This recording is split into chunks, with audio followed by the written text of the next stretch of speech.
Eventually, one day I'll record my own. Okay. By myself. It's like, nah. I can only have that for so long before it gets it like old. Right. I'm only 12. There's 13 episodes in now, so it's not going to be too bad. Until I get to like, maybe if I ever get to like 100, I'll change it. Okay. And we're back at Dragon Con with the Origin Maker podcast. Today's guest is Odin Makes.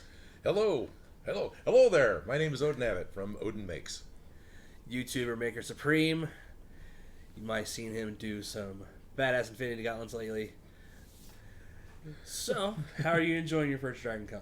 I'm enjoying my Dragon Con a lot, actually. I had a lot of people warn me about how crowded it's going to be and the mantra of prepare your liver. And I understand that. And I'm hoping I'm going to weather it out just fine. The best part about going to Dragon Con, for me at least, is the only part of the actual con that I've been to is the standing in line to get my badge. I have yet to actually go to the con floor, and it's day 2.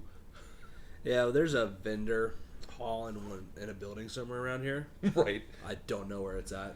As I understand it, it's not far from where we had lunch.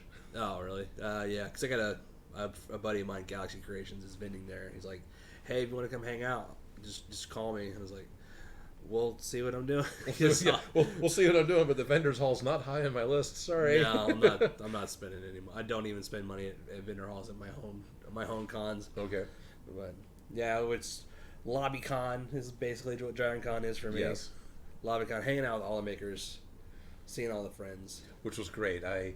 This is the first time for me to be able to meet all the makers. Yeah. I've talked to a number of these guys through direct messaging or other chats or whatever, but yesterday was the first time I actually got to meet all of them, and that was a lot of fun for me. Yeah, last year I met all of them, like, because Core Geek was here, Anna Folkestall from Folkestall Armory was here, plus Bill and Brittany from Punish Props, and Right.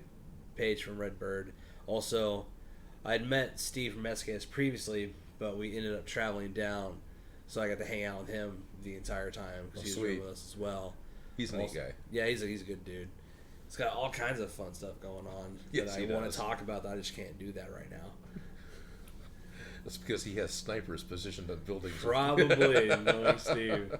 Yeah, he's got some cool stuff coming up. I'm excited for him. Yeah, he's got some really cool stuff to look out for. Yeah, especially with his foam line right now is my favorite.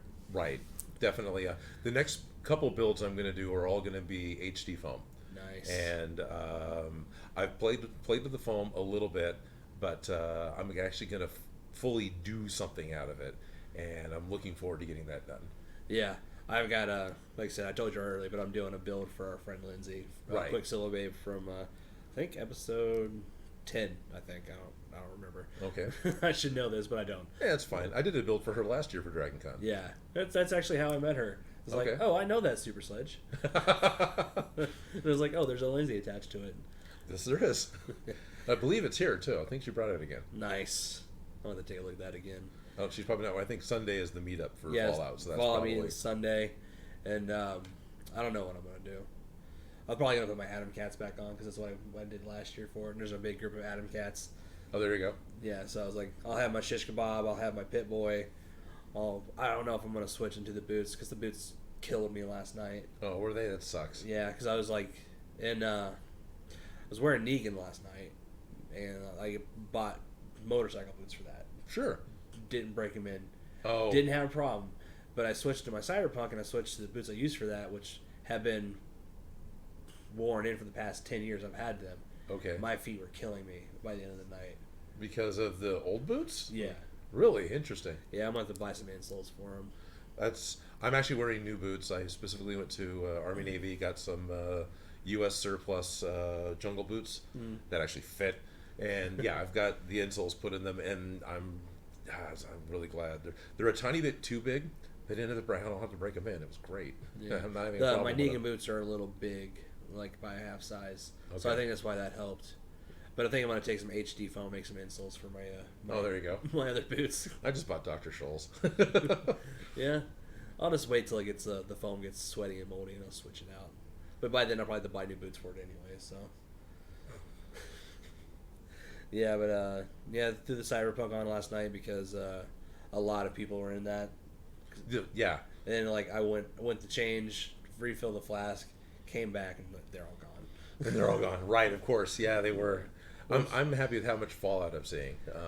So we saw a gentleman down there with the articulated power armor. Yeah, that was badass. So not only was it freestanding power armor frame, but a little small turn in the back, and everything opened up pneumatically. He could actually step into it. It would close, and then he was able to hit a kill switch, so the pneumatic servos would let go, if you want to call them servos, and actuators, I suppose. And he was able to then walk around in it. So it's this freestanding prop that mechanically opened up, closed around him, and then he could walk around in it. Yeah, that was badass. It was very badass. I at Gen Con a couple weeks ago in Indy, I saw a dude in something like that, but it wasn't articulated. It was just like static wear on top of yourself prop. Okay. But I want to do something like that that opens up, so I Yeah. can step in, step out. I think that'd be pretty cool. It was really cool. When I have money and don't need to work. That's everyone's dream. Yeah. So I'm just doing the Fallout Scientist again. That's because I've got my Pit Boy from DIY Prop Shop, my foam core Pit Boy, and then I'm going to wear my lab coat and everything else. I'll just be one of the NPC scientists, which is actually enjoyable to be that. Yeah, it's actually, walking around casual costumes is actually the best to do. Because, like, I'm a hand prop guy. I build hand props. Right, me too. And I don't need giant costumes because people know me as a hand prop guy. Right. So do all the casual cosplays, and occasionally I'll throw something big together, like my Ranger. It's like both casual and big at the same time. Sure. But like I'm actually strapped into that thing because like full leather armor snaps in the side, leather front and back. I actually loop the leather through my belt as I'm throwing my belt on my pants. I'm looping the leather armor through that because I got little straps sticking down the bottom. Okay. So I'm trapped in it until I take my belt off. Then a duster. Then I got a AC unit, or not AC unit, but I got a backpack that I snaps on the back of the armor that has a mascot fan. Okay. Runs up a tube into the helmet, and I got a full fiberglass helmet and a cast helmet. Oh wow. Fiberglass mask and tail, cast resin helmet that I stick on, snaps together with magnets. Screw in the hose into the AC unit. Then I'm ready to go. Yeah. Until I'm in 95-degree weather at a photo shoot, and it's so hot my helmet falls apart. Really? Yeah. Started cracking because the cast resin helmet piece actually had a small crack in it, and me moving around, taking it on and off, started cracking more. Right. And I dropped it. My Pit Boy actually finally fell apart last night because not only was I considerably lighter when I built it so many years ago for Prop Shop, but it was just hot glue. So last night, the stress of everything, and it finally gave up the ghost. But it was just the little piece that held the clasp on. So I've got it re-gluing now, and I'll hit some JB weld onto it since all I have is what's here in the room. And I'll be fine for tomorrow or Sunday. Yeah, I'll show you, because you saw my 76 Pit Boy, the kit that I had. Yeah. With all the light stuff. But right. I brought still got to build mine. I got a Spirit Halloween Pit Boy I did a repaint on. Okay. That I'm going to use for Sunday's photo shoot. Because I think I'm just going to do my Adam Cat since there's going to be a big group. And make it easy on myself. Nice. I think a goal for a little bit for next year, as far as Fallout goes, I would like to redo a Pit Boy for myself. Yeah. And because I had made one totally from foam for Lindsay, so now I want to go ahead and make one for myself so I can retire the Pit Boy one. Yeah. Yeah, it would be pretty good. I always wanted to make a Pit Boy. I have too many. Because I have have the 76 kit that's done modded. I have 2 more kits that are unfinished, and I have a cast of a Fallout 3 Pit Boy, and 16 other Spirit Halloween Pit Boys still in the boxes. Right. In my armory right now that need to be repainted. Repainted and distributed. Maybe. I don't know. I may throw a couple up for sale because I did one for Wolfgar Weapons and Props, and it sold pretty quickly. But I think they decided they were just going to do their own paint job on them because they had I with them I do subcontract, so we try to negotiate prices and stuff. But I put a lot of time and detail into my work, and I don't really care about how many hours I spend on it because I want it to look perfect. Right. As one should. As one should. There is a weird balance with doing that and wanting to be perfect to the minutia versus the amount of time you're investing into it if you're doing it for profit. Yeah. Which I hear that you're not. You're doing it out of passion and love. But I do. Yeah. I do sell stuff here and there, and I just figure out what it's worth to me. Okay. Like it's like one of those Pit Boys. Yeah, I'm technically reselling it, but I'm putting a custom paint on. I'm sanding it down. I'm you're selling the paint job, not the Pit Boy. I'm putting a more accurate base coat color on it than simulating rust with Liquitex paints and doing weathering with black washes, browns, and just making it look old and used. Nice. Then if I want to get too depth into it, I can start adding lights and stuff, but it's just a static prop. You know, it's like total $25 prop. Spend a couple hours painting it, and you can sell it for $100 easily if you wanted to. So this becomes something you can sit and do in front of the TV, and you're done in a night. Yeah. That makes sense. You're not spending like a week on it. No, I can get it disassembled, sanded, in a good night, like 4 or 5 hours, just getting everything sanded and prepped, and also get it base coated in the color that I use. Because I use with the airbrush, with that I use Wicked Colors airbrush paints. Okay. It is Wicked Yellow Ochre. Okay. And that's actually more in line to the in-game color than what the injected molded plastic they have those made out of are. Which is that weird brownish. Yeah, it's like a weird tan color. It's like, creamed coffee. Yeah. I think my entire one I've got is actually completely repainted, so the inside's even painted over. I don't know if it's not. I'll show you the difference in color, but it's pretty spot on. Okay. Also, since in the game you can take the Pit Boy up and you can turn your arm and look at everything, and I mapped out all the rust spots and I matched that onto the Pit Boy. The only difference to that is that it has like the windy part at the bottom because if the thing comes out, it doesn't have that. It just has a little pore sticking up. So I think the next ones I do, I'll probably just sculpt one out or fabricate one from scratch and make a mold, so I can just cast one up, glue them on all of them, so it looks a little bit even more accurate. Excellent. Something that I need to do on my show is more molding and casting. I'm working towards doing that. I've done it as a hobby and for fun 20 years ago, making up like Lego box molds and pouring, recasting stuff. I definitely want to be doing that. There's a couple of things I can see coming up that I want to cast, but at the same time, I enjoy with my show trying to make it accessible, trying to make it a beginner to an intermediate type of introduction. It's very much a conscious effort to be at that level, or to be accessible. And I'm afraid that mold making, while is a lot of fun and very immediately rewarding to do, might be a little more than what I was kind of trying to gear my show towards. I don't want it to go too far away from where I started. It's more like, to me, because I've been watching the show since it started, and to me it seems like a backyard effects style show. Mm-hmm. If you ever watched Indie Mogul, they had the backyard effects show for the longest time. And, and Jake it was on there for a good season or two. Yes, he was. So, and it's like doing shows that you can do all the molding and casting, like you explain how you're doing it, but that's not going to be the barrier to entry to molding and casting is way more than working with foam or foam core or MDF or something. The cost of materials is tenfold. Yeah, but also now cost of materials are decreasing with foam. True. Not so much resin molding and casting, but if you use Smooth On, they have trial kits that are decently priced. You can get a little mount in there for like $30. Yeah. So if you ever want to mold and cast anything, go to Smooth On. Absolutely. This is not sponsored by Smooth On. I just want to plug that because I like those guys. Smooth On is awesome. And as long as we're playing that game, I'd like to go ahead and plug Mold Life. It's a company that I've been working with. So I've got some videos coming up with mold making, specifically with Mold Life. But I did use the Smooth On $30 package of cold expanding foam. I had made a set of Viking type helmets for a film that was being made out in California called Grunk the Smasher. They had a legitimate metal helm with cow horn on it, your classic wrong Viking helmet.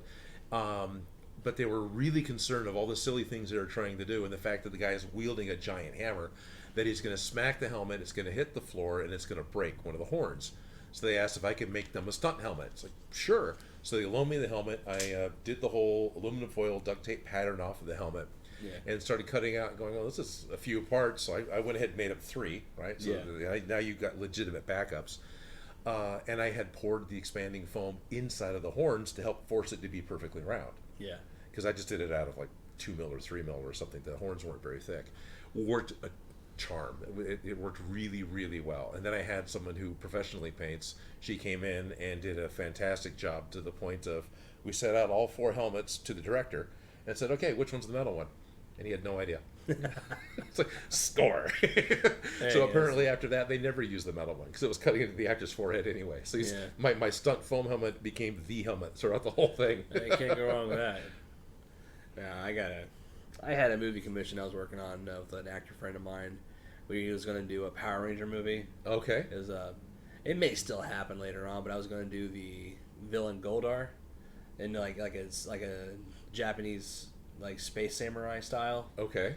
And I was doing I did a sculpt out of a kabuki style sculpt mask. Right. But I made it in two parts, so when he talks on the actor, it actually moves. So the lower jaw's articulated with elastic hard. Or something. Yeah, but I got the mold. I'm gonna have to end up probably taking the cast, re-sculpting on the cast, making a new mold, because I want to do like an expanding foam or like a polylatex or something like that. Just to so I have my main prop, but then I have like a stunt foam prop, which probably be more comfortable on the actor anyways, because like the cast I did, which I still have, because the movie stopped filming, and he still owes me just like, I think like a little bit of money on it. He's like pay me whenever, you can come pick it up whenever. He's like, cool, not a big deal. When we get back to it, we'll get to it. It's like, so I got paid to make myself something really cool. Okay. I'll show you a picture of it later. Cool, It actually is really cool. But I want to make some foam masks of it. So if it ever does happen, like I got these foam masks that are stunt, but you can use for stunt or distance. Yeah. And then we got the hard resin for the close-ups when he's talking. Yeah. And guess what? Movie magic. That happens a lot. Yeah. Because like the cast one I did that I still have, it's actually brass cold cast. Oh, nice. So I can buff it. It's really nice and shiny. Right. But I want to experiment with cold casting with foam casting to see how that would look, if it would work at all. I doubt it would if I started to think about it. But have that small metallic sheet on top of like a foam latex or something would be pretty cool. Would. Yeah. Hopefully that movie comes back, because I want to make some space samurai armor. Yeah. Because like we started on that a while ago, like when I was first starting out, because I was doing basic foam stuff. But now, like years later, I know all this more stuff, and I know all these more people that I can get reference or ideas from. Is like, I really want to make this now, because I can make it like 100 times better than what I would have done when I first started out. Because I'm supposed to be probably here the next couple of months making some samurai green lantern armor with a friend of mine. That's awesome. Yeah, I was like, I'll make that shit look legit. Because he's like, we can use foam. I was like, no, we're not. No, we're not. We're gonna make this look nice. So for whatever reason, all of a sudden I'm remembering the samurai from Brazil, the giant circuit board samurai from Jerry Gilliam's 80s Brazil. Nice. Yeah. Also, like, because you saw my shish kebab that I had the Prop Art meetup we were just at. Yeah. I can literally take all that stuff off, and it's a foam katana. Oh, okay. Because I've. So none of that is actually attached? It's all attached, but if I wanted to, I could take it all off very slowly and meticulously. Oh, okay. Then I got a katana underneath that. But sounds like it'd be easier to make a katana. Well, I'm going to be making some katanas, because I've actually made a few prop katanas. Okay. The past.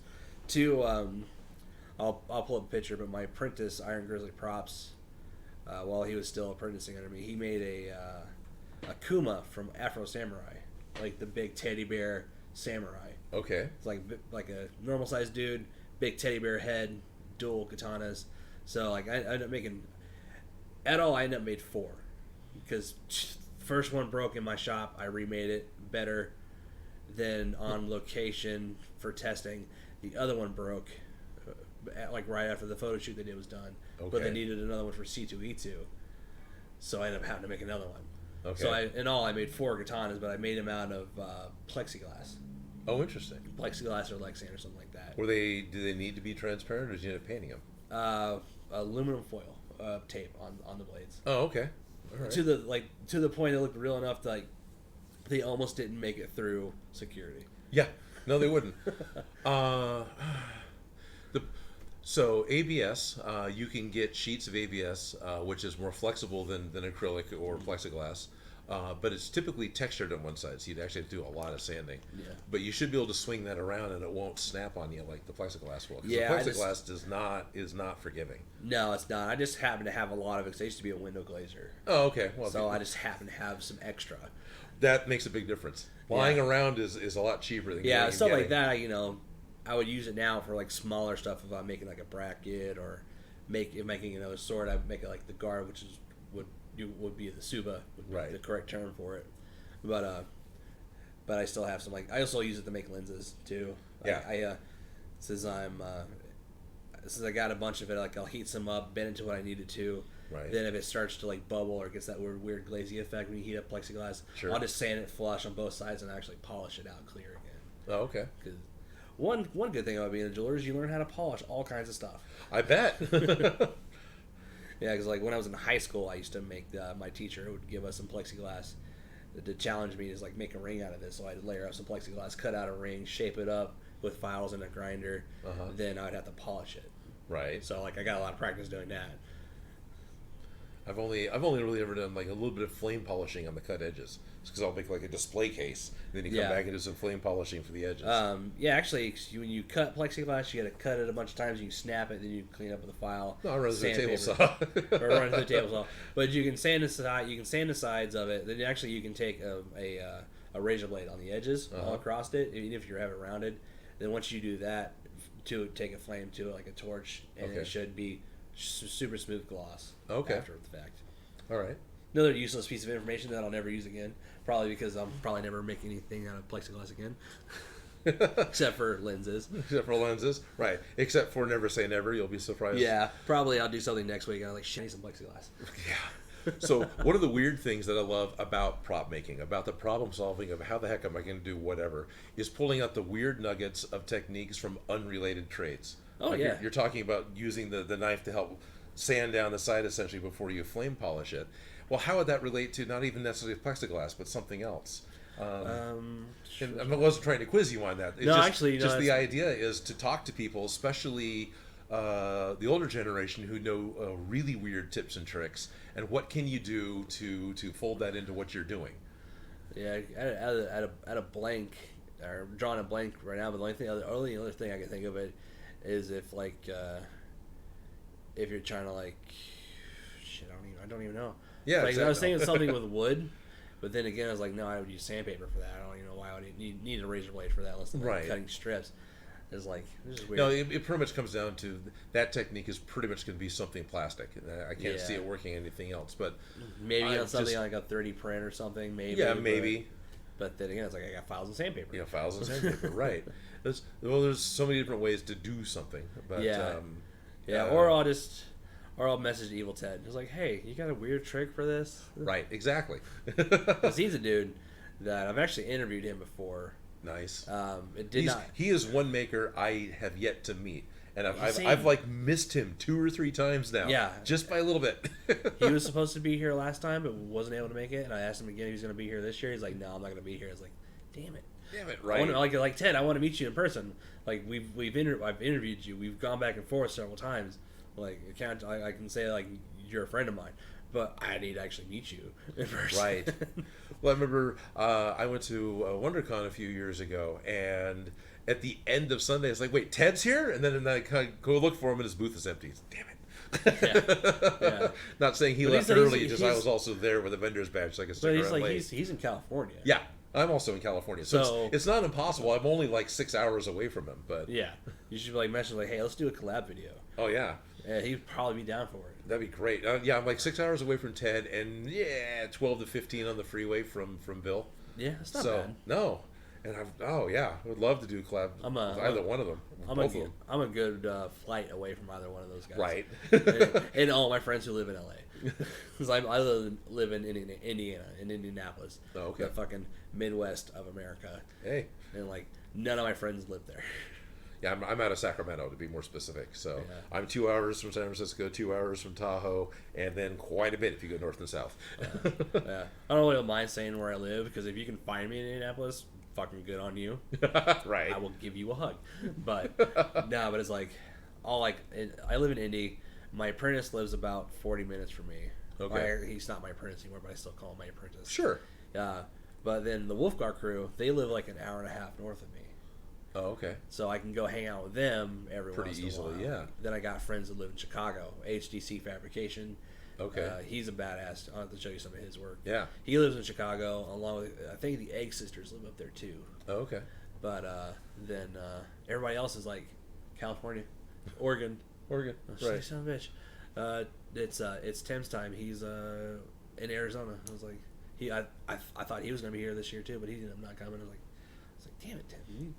All my friends need to come to Dragon Con every year so I can hang out with them because that's the only time I get to see them. Right. Except like for the few that go to C2E2 because like SK's Props and Wildcard and Desiree Cosplay, they all go to C2E2. I get to see and hang out with them. Okay. Which is cool, but I can't make it to the next C2E2 because it's in February. Okay. And it's gonna be piss cold in Chicago. Right. Plus, that's Valentine's season for my work, so I can't. I'm not gonna be able to get 4 days off to go to Chicago, which kind of sucks. So I may see what other cons are going up there, so I can at least go see friends if they make it up there. Right. Or be like, oh, I just see you guys at Dragon Con. If you actually get there. Yeah. If you make it.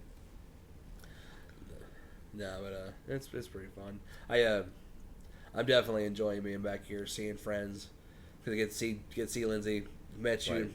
Hello. Then hi. Lindsay's the one that drugged me out here. Yeah. So, no, you need to do this. And, all right. Yeah, all right, committing. We were like, she was a part of my Fallout 76 group for a minute before she went to Assassin's Creed Odyssey. Right. So after I got done playing with my group, I would go into her chat and talk to her, and she's like, "I got Odin Go Dragon Con." I was like, "Fucking awesome," because I want to meet that dude. Well, hello. Like, get out of my room. Now, there's a bunch of cool. Making sure the Punch Props Academy is here. Yeah. SKS Props is here.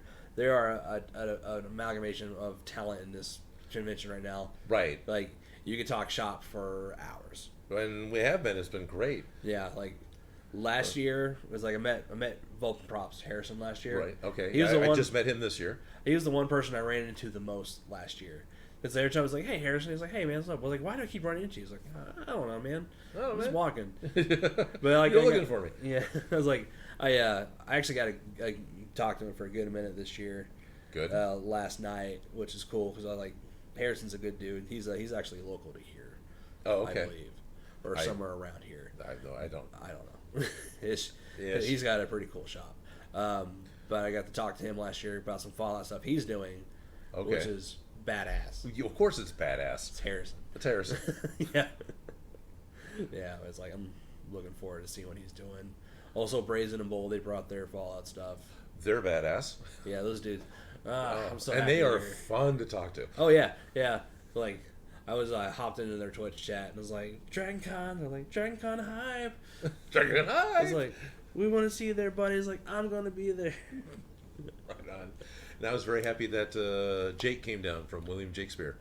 His props, because that's someone that early on I was talking to with when I was doing the DIY prop shop, and so getting to actually finally meet him after like 4 years or whatever. Yeah, I met him last year because I saw him in his Expanse costume. Okay. And I drug him with me to a Space Wolves thing. Oh, nice. So I was like, hey, come with me. Let's talk. Ended up talking to him for a good minute. He's a good dude. And I was surprised, and we both kind of got a little shocked and ran into Barefoot Props. Barefoot Props? Yeah, am I saying that right? Because if I'm saying the name wrong, that's going to be horrible. The fellow who did the Venom arm with the hat. Was that Barefoot Props? I do not know. Oh, okay. I don't know if I know that person. Darn it. Well, if I'm saying it wrong, I'm real sorry. But he did a really good instructional using upholstery foam in order to build up a overly muscular Venom arm. And he just really rough cut the whole thing out with scissors, razor knives, and the turkey carving knife. But then came back and spray glued a skin of 1/4-inch upholstery foam over all of it to smooth it all out. Oh, nice. And then painted his skinning material over it.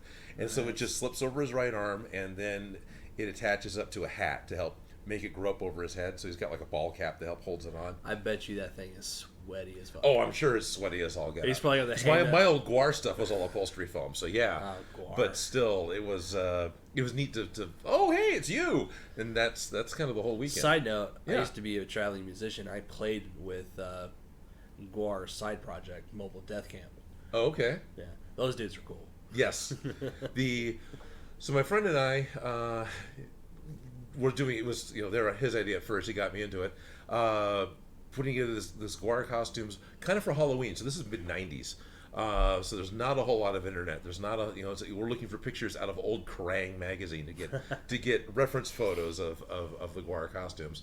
So over a period of like 5 or 6 Halloweens, we build up these costumes, build up the characters. So we ended up with like 5 or 6 people. We had Techno and Beefcake and Odorous. I was Ballsack.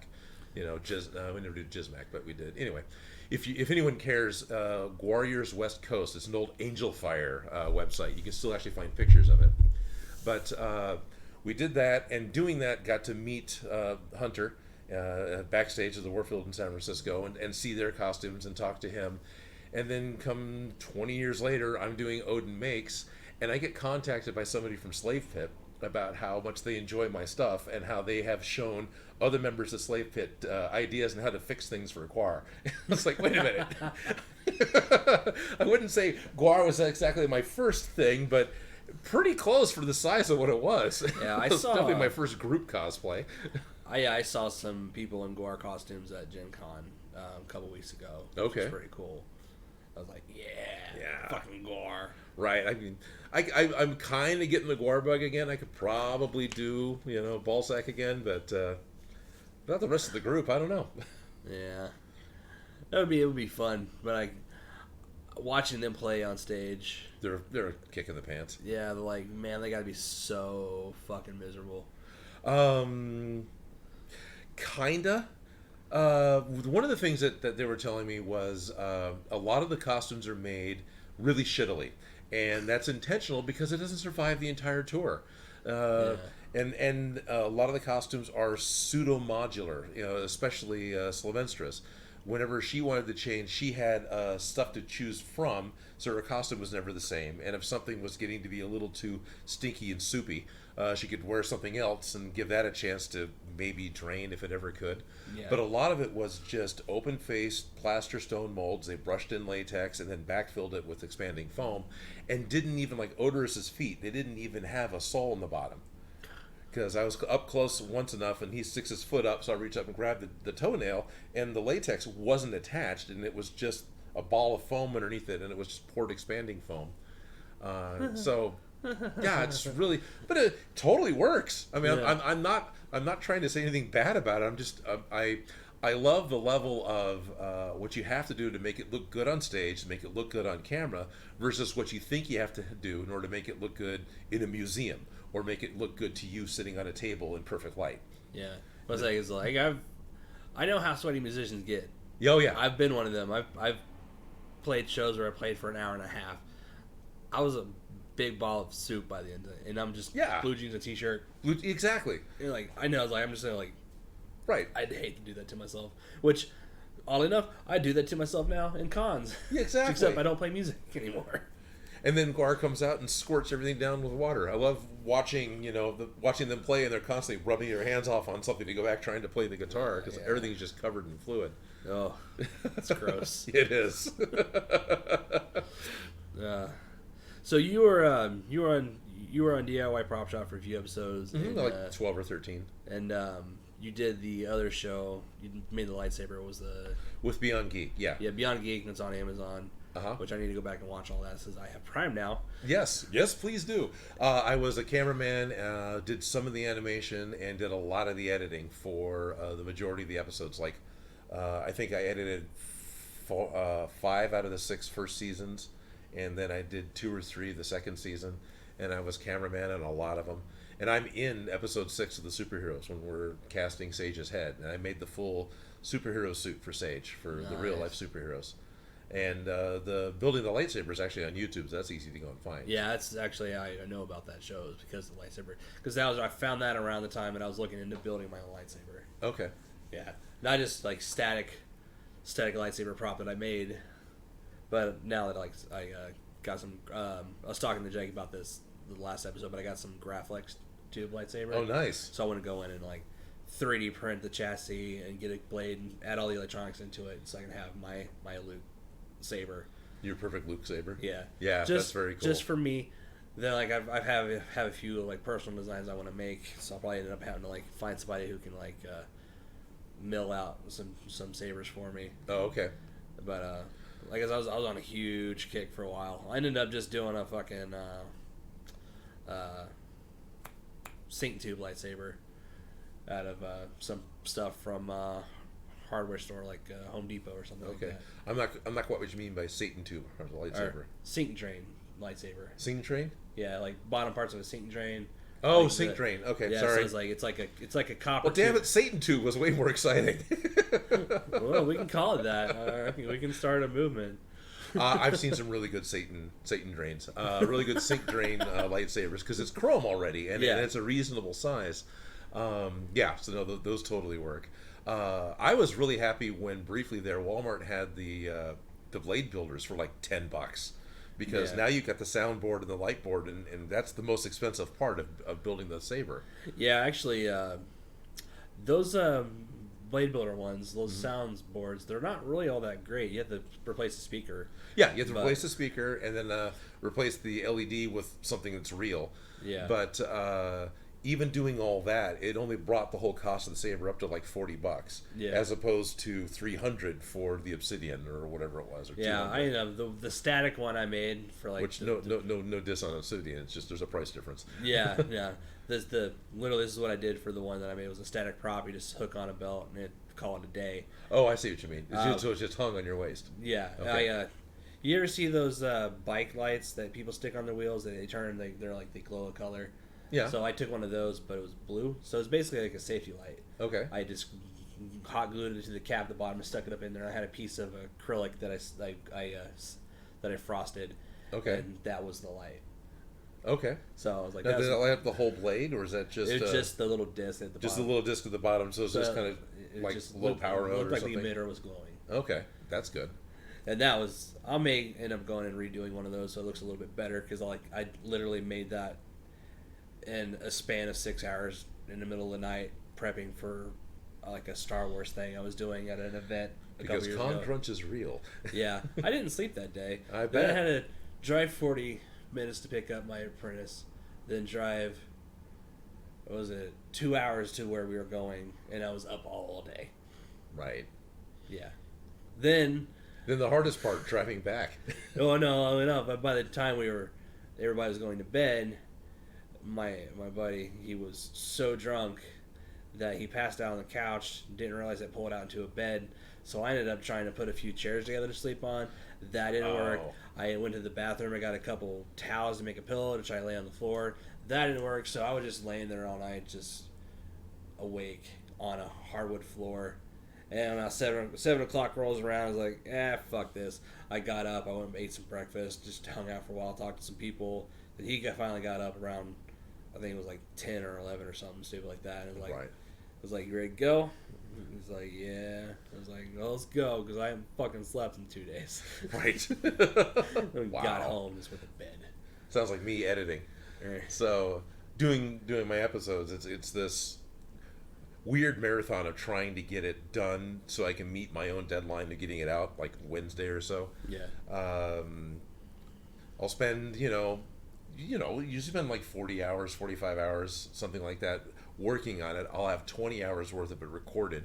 Then I go through the timeline and write out what my VO is going to be. So I lay out all the raw, and then just slowly scrub through it so I can remind myself what I did in what order. Mm-hmm. Record the VO, and then actually start editing, and then that process still takes another 12, 16 hours. And by the time I'm done, I've been up all night. It's 9 a.m. I want to post 10 a.m. My time. So it's like, well, let's move it over to YouTube and go take a shower while it decides to cook itself.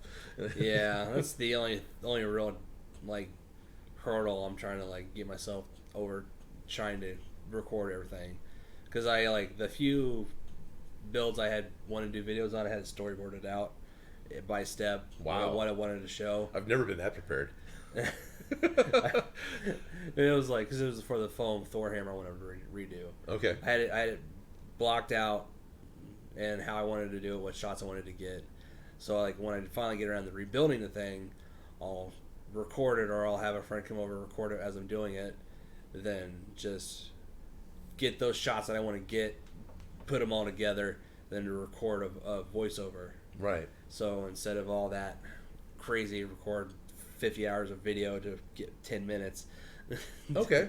I want to storyboard everything out, get my shots I need to get for the video. Right. Then do my outro, holding the prop or whatever. Yeah. Then just have the voiceover, over everything.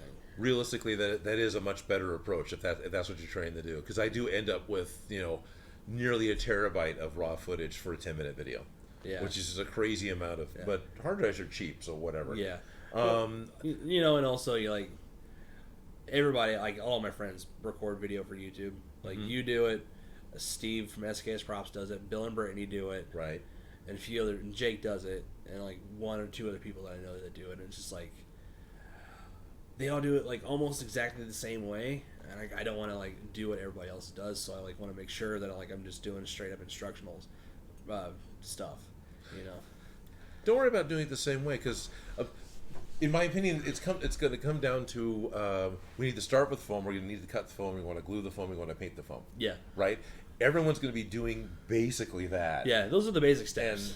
And so it's not just the basic steps. It's also just the basic process. So you're not going to be able to totally break out of the mold of we're going to do this in the backwards order. And here now you have a flat sheet of foam. Are you tired of your prop? Are you tired of your prop? Here's how you deconstruct props. Welcome to Odin Breaks. So you should do that for your next April Fool's video. I've joked about it. It's we should just take a washing machine up at the top of the studio, and it's it's a 20-foot wall, and just let it go. That'd be good. But what makes the videos different is our different approaches and how to solve problems, our different methods, what we're using to paint it, or what methods for gluing it, and of course just our personalities, the different things that we want to do, and what we think is funny, and hopefully the viewer does. That makes all the videos differently. I know some of the makers spend a lot of time showing a lot of detail on what the steps are. Mm-hmm. And some of us do things really quickly with a lot of snark. That's just a lot of fun, and the videos are done. I try to do videos that are both instructional and entertaining, because I'm pretty aware that the majority of the people watching it aren't going to do it. So I need to entertain them to make it move, so you can watch it like a How It's Made or some other DIY show. Yeah, that's kind of how or words are hard. Words are very hard. Yeah, that's actually the unofficial slogan of my podcast. Words are hard. I like it. Words are hard. Yeah, but my friend Steve, he does videos on his channel. He's from SKS Props. His videos are very they're entertaining because he does his instructional thing, but then he has time lapse. Yeah. There's nothing wrong with time. I love diary stuff. There's nothing wrong with time lapse. But he also does videos where he has people over where he's doing instructional things. He had my friend Lauren over from Thousand Face Cosplay. Okay. They were casting some Psycho masks. Then also in a recent video he had our friend Brittany from Gundone's Costuming. If you haven't met her, she is a badass cosplayer. Okay. But they were doing we're gonna paint in each other's style. Because the way Steve paints is more like how I paint, and the way Brittany paints is the complete opposite. Because we do a lot of base coat and build off. She does a lot of layering. Oh, okay. So we're two completely different styles, but by the end of it, they had reverted back to their own original styles, unintentionally. It's of course. Well, this is happening, but okay, we're just gonna keep going. Yep. He does cool videos like that, but also on top of him making videos, pushing his foam, doing all his stuff that he does. Right. Which I think he's a madman for doing all that, but it's sure, I like his video style. I like Bill and Brittany from Punished Props Academy. Their video style is really good. It is. Brittany does records all the video and does all the editing right now. Oh, nice. And Bill does all the building. Okay. So that they work as a team, which is fantastic. Beats good. Solo artists. Yeah. Yeah, it was everybody has their style of video recording. My buddy HTC Fabrication, he records some stuff. He makes little small little 2-3 minute time lapse videos, posts those, and that's his style. And what I'm doing right now is I'm doing showcase videos, like I showed you. I just have a prop set up and I'll take different angles, different shots, and I'll just throw some background from whatever game or movie it's from, and just post it. And That would totally work. Even if so, you have you made the Mjolnir, or have you only storyboarded it? And you're planning on doing it? I've got it storyboarded. Okay, so if you still did that, you made have your there it is showcase. It's smashed into the table. It's moving around, and then you could almost like pull out and show a little bit of how these pieces went back together. Then you go back into your showcase to the next section, and you pull out. Because I would do it, I'd be like, do my intro, blah blah blah blah blah. I'm making this out of HD foam, and we're gonna start with this, and you can get. And I have to do Inkscape out some patterns. Like you can with this part of the pattern, and this you trace them all out, cut them out, blah blah blah. Then time lapse cutting all the pieces, and now we're gonna do this time lapse, blah blah. And then just do the these steps, but also trying to get good shots of what I'm doing. Also along with different weird techniques is like making foam look like leather, because there's a leather wrap and it's got the bracing in between. Right. So now we're gonna take some foam, we're gonna crinkle up some aluminum foil, just show me just doing some stupid crinkling, and just throwing against the wall, a little small stupid shot. Then heat it up, press it into foam, voila, it looks like leather. Right. Then once you get down to painting, then it's hey, this is how we're gonna paint it. Or unless I do a 2-part video, construction, then painting, which I probably would do. Sure. Because I want to make sure at least the construction portion of it is legit. Then the painting of it is legit, using different techniques that I've learned over from everybody. From you to Bill to Steve, from my friend Pope, to Brittany, right, taking all their techniques and bastardizing it into my own little thing, which is exactly what you should be doing. What everybody does. Yeah, it's what everybody does, and exactly what you should be doing. Yeah. Nobody does it the only right way. Everybody does it their way. So take like a buffet, take the bits you like and make your way to do it. yeah, right. Which I see that and then. Everybody's like, well, you should paint this way. But it's well, not. It doesn't always work out that way for somebody else. Yeah. And I make mistakes all the time. Whatever. You can almost always repaint. Yeah, I was actually episode 1 with Bjorn's Workshop, Badass Leatherworker. I was talking about the Spirit Halloween Pit Boys that I was doing. And I told him I really messed one up. And I told him, I painted it and I did not like it, so it was just fuck it, I'm just going to see if Stripper will take it all off and leave the plastic okay, which it does not. No, it does not. I learned that, and he's well, no. Now I have one that's been nuked. Yeah, and he said that, and I was well, I would if I didn't smash it against my shop floor because I was that angry. I get that. A lot of my painting techniques came from doing 40K miniatures. And one of the things we learned very quickly and early on was if you want to strip the paint off of your miniature, whichever lead miniature it is, throw it into pure pine salt. Overnight, all the paint will just come right off of the toothbrush easily, right? Pine salt also dissolves styrene. So all the slotted bases disappeared. All the guns disappeared. Yeah, they're all gone. All I have is this piece of metal. No. So, we're testing with Partha miniatures where it's 100% metal. So, this works great. Okay, let's throw the Terminator in there. Oh, hell. Oh, no. Never going to do that again. Never going to do that again. Now, I think Steve is into painting 40K miniatures. Okay, I believe it. I'm pretty sure you could talk to him for a long while about that. Sure, no. If I remember that correctly. Ah, yeah. Miniature painting is great because I think... you have the issue of the scale, but you have the benefit of the scale because you're done. Yeah. Right? I want to layer up something that's the size of my thumbnail. Oh, yeah, this is easy, Yeah. Because the techniques do scale up. You're getting a bigger brush. You're still putting, I'm doing the base coat and then doing the weather coat and then doing the highlight, and that works out. Yeah. Which that does work. You can easily translate techniques for painting miniatures to painting props. Costuming. Easily. Because I know Steve and Brittany did some Borderland stuff with the cell shading. Right. You can translate cell shading from miniatures to large props and vice versa. I've seen online recently. I've seen some pictures of some really good cell shading pants and actually cell shading clothing, which looks really well. Mall Cosplay did a really badass cell shading Borderlands thing recently. Yeah, it looks. I'll have to find and show you because it is badass. Nice. Yeah. But how many episodes? You got Odin Makes, which you do on your channel, and how many episodes deep are you now? How many episodes deep am I? Had to go back and look because there was a point in time when I was numbering, and I abandoned that for whatever reason. Never did it online. It was all internal numbering. Yeah. I think I'm in the area of 60, 70, somewhere in there. Oof, that's a lot of stuff. It's a lot of stuff, but it's also not a lot of stuff. I mean, you look at Jake and Bill and Brittany, and they're in the 300s. Yeah. Also, Jake said yesterday he said he had his channel for 10 years. Right. And Bill and Brittany have had their channel for, I think, 5 or 6 years. Yeah. Yeah. Yeah. Well, it takes time to get that kind of content made. Yeah. You know, I'm almost 3 years deep, so and I'm only putting out about 2 a month at best. Yeah, I've had my channel for a couple years now, but I don't really post a whole lot on it because I'm busy. Exactly. The most I've posted is this podcast.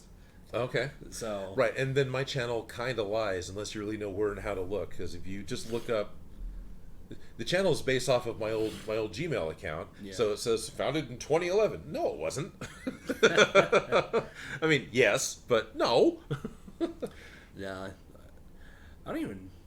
I think no, it's not.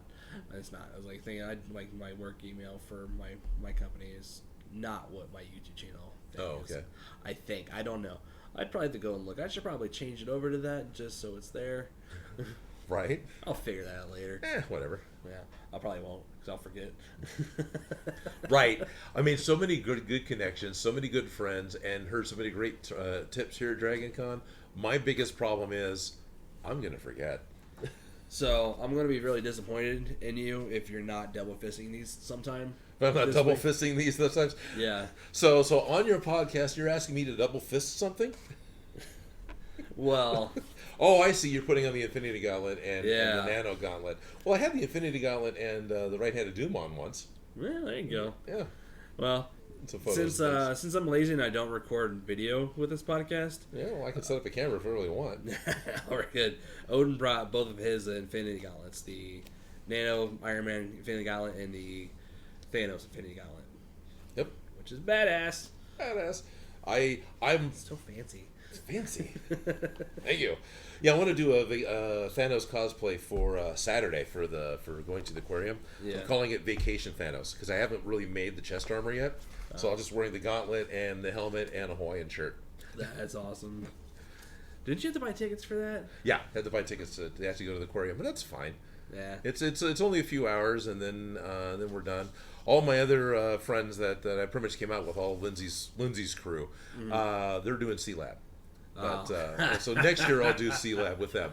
But because thinking about it, yeah, Guaro's a group cosplay, and I've been playing around with it a little bit. I'm looking forward to doing more group cosplay where I'm part of something instead of the fifth wheel. Yeah. Nah, that's hilarious. I didn't know they were doing C-Lab. Oh yeah. Nah, like the Adult Swim version of C-Lab 2020. C-Lab 2020. I used to watch that when I was younger. It cracked my shit up so bad. Because I know there's the old C-Lab cartoon. It was like a legit cartoon, but then the Adult Swim just bastardized it. Of course they did. And it was fantastic.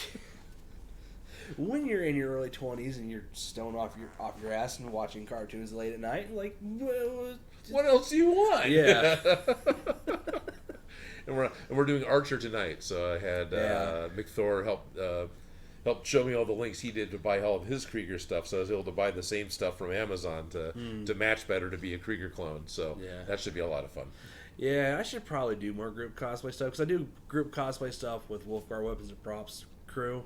Right. Because we travel down, it's easier because we can plan it out ahead of time since we're and they're like an hour and a half away, so it's not an impossible distance to go meet them. If I drive normally, it's an hour and a half. I can because they're Lafayette based and literally depending on traffic, you can take anywhere from an hour to an hour and a half. Okay. I can make that drive in 45 minutes. Right. And his license plate number is. No, it is not. Well. It's all good. Nobody actually drives the speed limit. If you drive the speed limit, you're a traffic hazard. That's the best part. I love going down I-5 in California because 20 years ago, it had the speed limit of 75. So it's this is awesome. I can do 80, and I'm barely pushing the speed limit. Now, because where I live, because like at Indianapolis, we have the 465 highway, which circles the main portion of Indianapolis. Okay. God, I wish there was something like that in Sacramento. It's basically a fucking giant racetrack. Yeah. People drive that highway like it's a goddamn racetrack. Sure, why not? They're not. They can speed like mad, and they're still right in Indianapolis. Yeah, and they get pulled over all the time. Of course they do. Luckily, I haven't been pulled over in a long time because I've learned to keep an eye out what cop cars look like. It helps.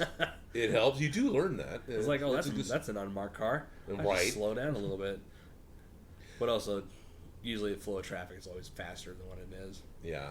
Which makes it nice because where I'm at, I'm in Indianapolis, then where I work is in Castleton, which is just slightly north. Okay. Luckily, where I'm located in Indianapolis, like get on the highway and I'm at work in 10 minutes on a good day. Oh, that's beautiful. Yeah, it's nice. I think I mentioned, I may not have, but I have a futon set up in my shop because it's about 10 minutes from my day job, and I live about 45 minutes from my day job.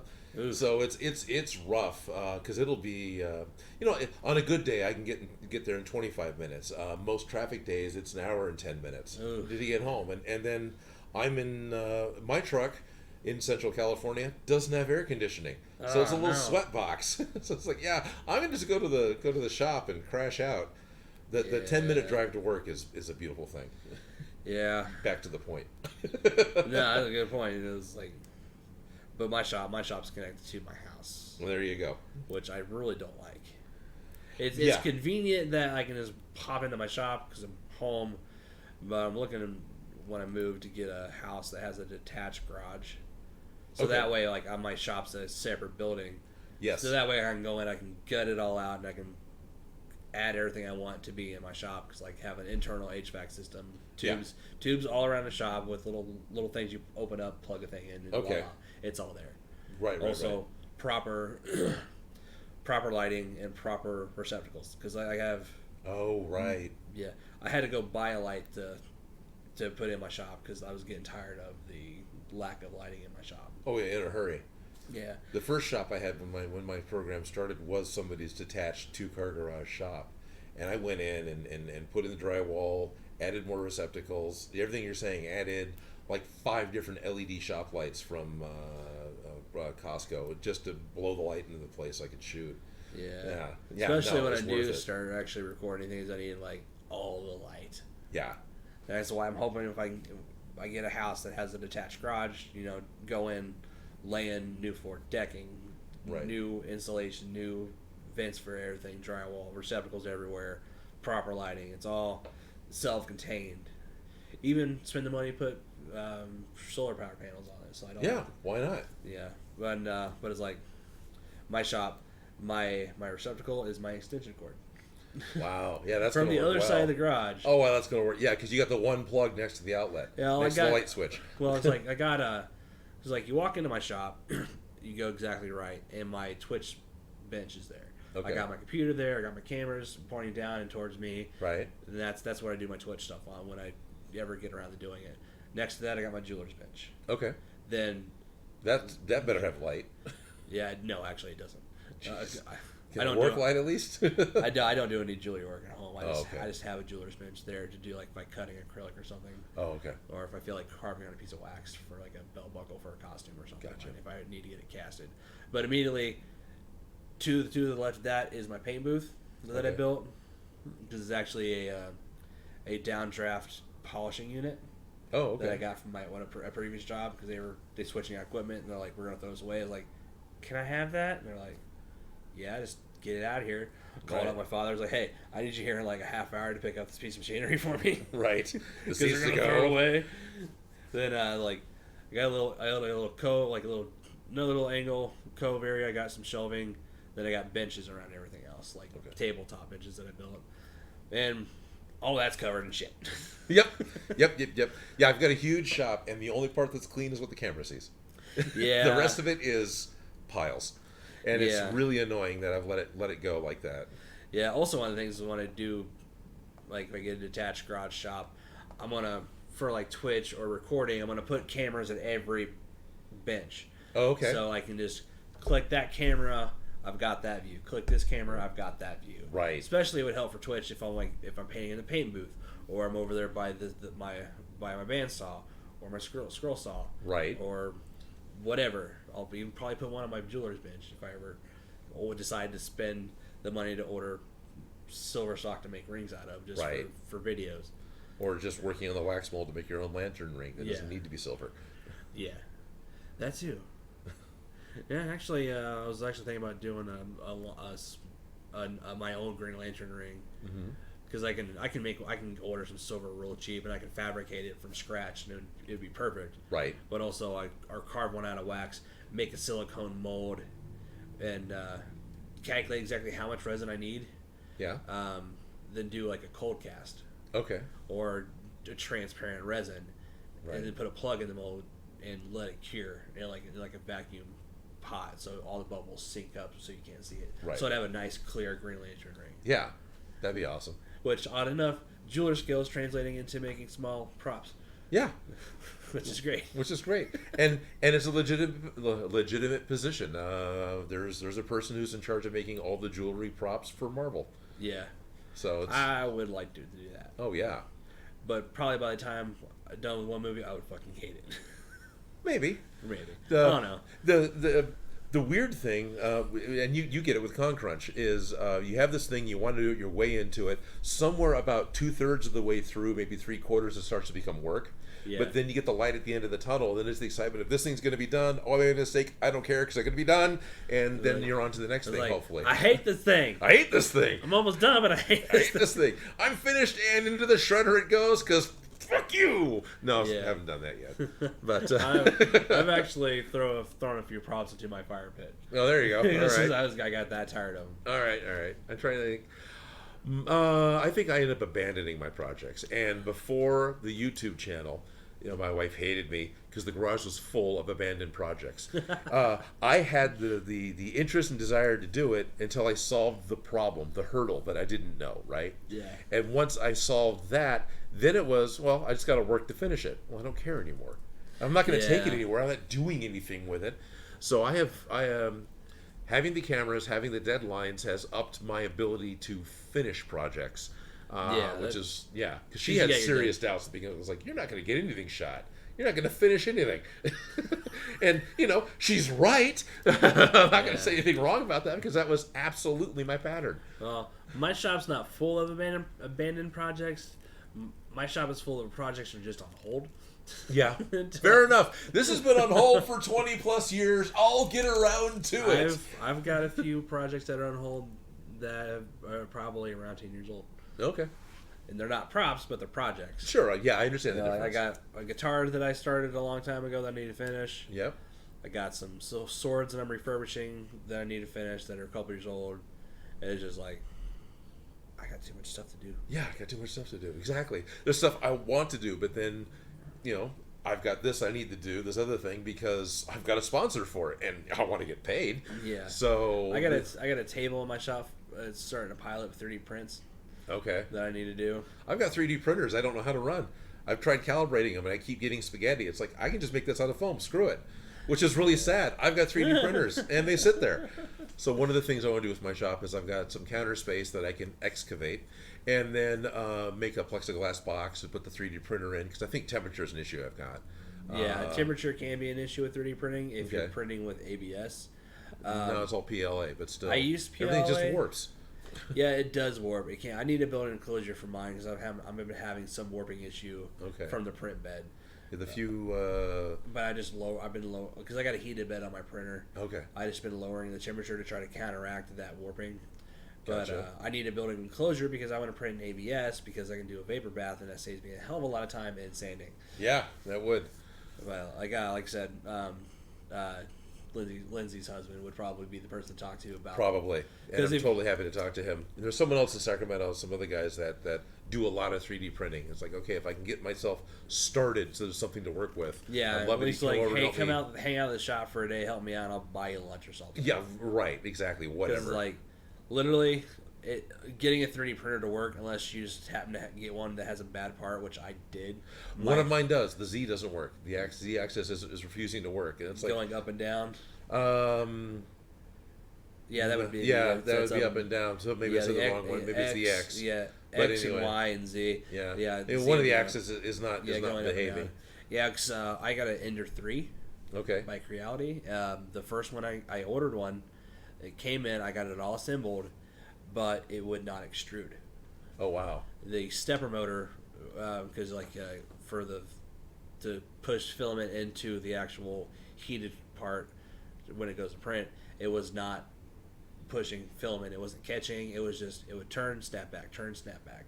Huh. And if you know anything about 3D printing, you probably know what I'm talking about. When your printer the stepper motor just stops working. I had to completely disassemble it, send it back to Amazon. Had to have them send me a new one, which once I got that put together, worked perfectly. Okay. It's been working fine, except I've been having a little bit of heat issues. Also, printing long barrels, having issues of them snapping off the bed. Even if I'm using like a heavy tack hairspray on the print bed. So we're printing a rifle barrel, hypothetically speaking. What would be the issue, aside from getting exactly the right diameter, with just swapping that out with a PVC pipe or aluminum pipe or something else? Wouldn't it be better to just make a receptacle in the 3D print and you add the tube? Because it's just a tube. Yeah, it is a tube. But also, if it has details on it, if it's a sci-fi barrel or it's a hex barrel, something like that. Yeah, okay. Because one of the things I was working on was a hex. I was printing out a test for a Fallout New Vegas Ranger Sequoia. Okay. And it has it's like a converted, almost like a converted black powder pistol look to it. Okay. And it was just black powder. Yeah, which I have one. And I love those things. Yeah, my dad had built one. It was a kit, but he built one, from more or less from scratch. And my favorite Happy New Year memory is Dad grabs his black powder gun, starts loading it up, and then goes and grabs 6 feet of garland off the tree and tamps that down into it. And goes outside, boom, and it rained glitter for 10 minutes. That's awesome. No, my black powder revolver just sits there because it's an 1857 Confederate naval black powder revolver. It's 44 caliber, and I used that for my Rangers shoot. Okay. Because it matched perfectly. Yeah. For the Western look, because the armor from New Vegas that I built, it's the whole game is based in the Mojave Desert. Yeah. So it's like the West. But yeah. But back to the 3D printing point. Yes, you can replace barrels with PVC pipes. Okay. If you have a more modern type gun. More modern type gun, but the old older ones, the hex barrels, my black powder revolver has a hex barrel. Okay. But it also has attachments that would be because in an old, you hit a little switch, opens up, pushes down the ball into the cylinders. It would have something like that, or a sci-fi barrel, or this and that. But sometimes you get if you don't have the proper, if you're just not set up properly, you'll start getting weird effects like warping, right, or skipping in the lines. I was having problems the top layer wasn't finishing at all. I had that happen. One of the last ones that I was trying to do, everything was perfect with the test cube, and then the top didn't finish and it knocked itself off, and I got spaghetti. It's what the hell? Yeah, yeah. Build adhesion. The build plate adhesion is a little bit of an issue. There are certain types of build plates you can order that are textured, that are supposed to help it stay on, especially for a heated bed. Because I just been using heavy tack hairspray on mine. Okay. But I also cut a piece of glass to print on too.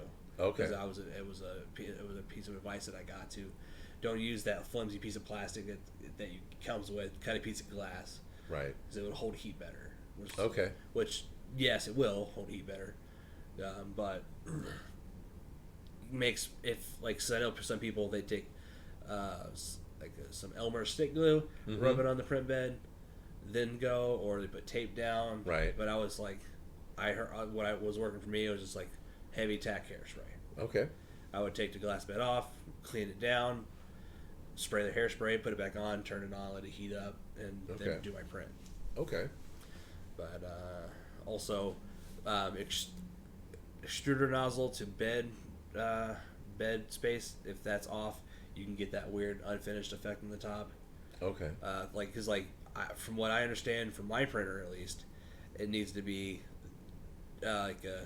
maybe like a business card space in between. Okay, so not like paper of a business card. Yeah, but I take a piece of standard cardstock paper, I fold that in half, and I use that as a guide because I'll lower my nozzle down to the 4 points, and I'll put it where I can put the piece of paper folded, the cardstock that's folded underneath it to where it catches, but I can still move it. So you feel it go under, but it's not stopping it completely. You can still feel it.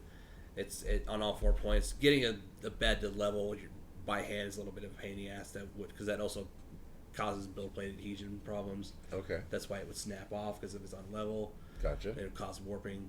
But if you got like a printer that has self-leveling, right, that's even better. Right. Which I may invest in a new printer soon that has self-leveling. Cause no kidding. One of the ones I had to play, the only one I put on my channel had self-leveling, and that was nice. And then it started acting up, and actually Jake was telling me his is too. You know, he's used his a lot more, but over the time, it's like he's seeing it fail more and more. Yeah. Also, the barrier of entry to 3D printing is a lot lower than it is now. But also, you get a ton of companies pumping out these cheaper 3D printers, right? That are great at first, but eventually they break down. One of my power connectors in the back, I'm noticing some burning on that, so I got to replace that. Yes. I got to replace that. Then I saw somebody put a heat sink on top of theirs. Oh, okay. So I was like, I'm gonna do that. Yeah. Because I'm like going to leave my house in the morning. Somewhere to go. When I leave my house in the morning to go to work, and I got a print that's running for 19 hours that I started the night before, I want to come home to a finished print in a house that's not burned down. Yeah, that'd be nice. Another benefit of a detached garage. Yeah. Or detached shop. Yeah, because if that burns down, well, fuck, that sucks, but at least it's not my house. Right. So I was telling you, I spent a lot of time in my shop. At first, it was great, and it still is ultimately. But there's a mental state for I'm at work. I'm going to do a thing, and this is my creative space. I'm going to go be creative in it.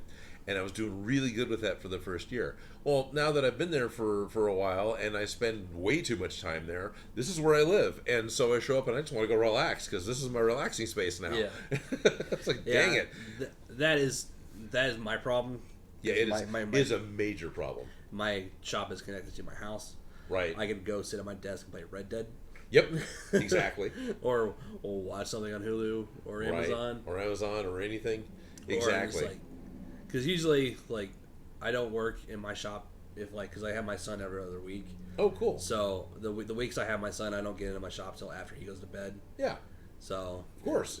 Then the weeks that I don't have my son, that I have time to work as soon as I get home, because I'll get home anywhere from 6 to 9:30, depending on what time I went into work. Okay. So I have hours to work on stuff, but then it's like, I just got off work. I want to have dinner. I want to watch whatever. I want to zone out.